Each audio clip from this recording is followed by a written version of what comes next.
Welcome back. If you love going to the lakes, now you want to live there, but you don't have that extra $300,000 or more just lying around. So how do you go about financing that dream property in Lakes Country? Brian Boer, a Lakes area expert and real estate agent at Berkshire Hathaway Home Services Premier Properties, is joining us to explain exactly how you can turn that lake dream into a lake reality. Brian, thanks again for joining us today. What would be the easiest way to finance a lake property? Yeah, so the easiest way to finance any property is your primary residence. You know, you have a low down payment, you have lower interest, you get a good interest rate, and your homeowner's insurance is a little cheaper because you're there all the time. So honestly, if you're really motivated to get to Lakes Country, make your vacation home your home. I mean, go out there, live there year round. And honestly, I did it. I mean, my wife and I, we built a little house out there by Lake Park. We commute in. There's a lot of benefits to just having one place in Lakes Country. You're on vacation every evening. I mean, maybe not every evening, but I mean, that's the cheapest, easiest, quickest way to do it. That's great. And if I were to want to consider this, how do I go about keeping my home in the FM area and then also using that lake property to use only sometimes? Right, because it's not feasible for everyone to live out in Lakes Country year round. You know, a lot of people have kids in school. Your job might keep you in Fargo all the time. So if you for sure have to go the route of two homes, the first thing is look at what you can comfortably afford and stick to that budget. Now you might go to a bank and they might say, hey, you're approved for $400,000, but it's your second house. It's an extra.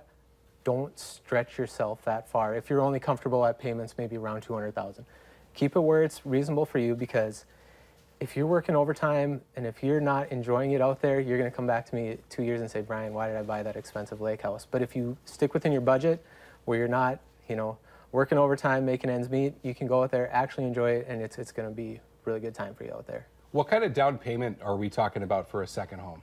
Right, so the short answer is 20%, because it is an extra.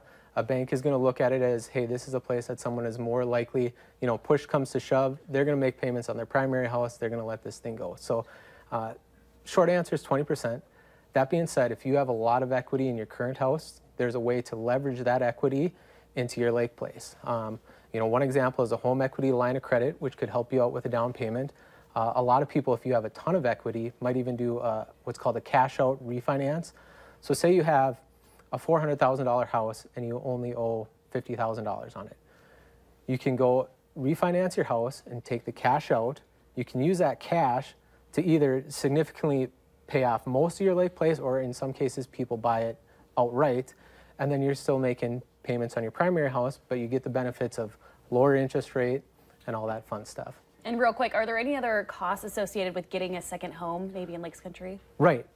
You know, obviously, if you have a payment on both places, you're going to have two payments. But the other things to think out is, you know, you get a break on your taxes on your primary house. On your seasonal place, you're not going to get that. Your homeowner's insurance is going to be more expensive. You know, a leak at your house for 2 days is one thing. A leak at your lake place for 22 days is a whole nother deal. So you're going to have a little higher insurance. And then also just little things you got to keep in mind. You might need 2 lawnmowers. You might need extra furniture, stuff like that. But you know, you probably will save money on boat storage. You don't have to buy a slip. There's so many other things that make it financially smart that kind of outweigh the cons.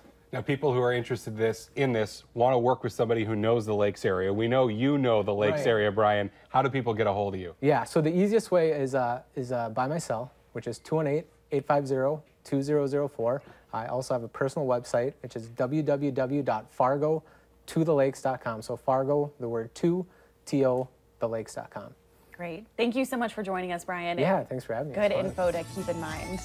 When we're coming back, we're going to talk more about some fun stuff.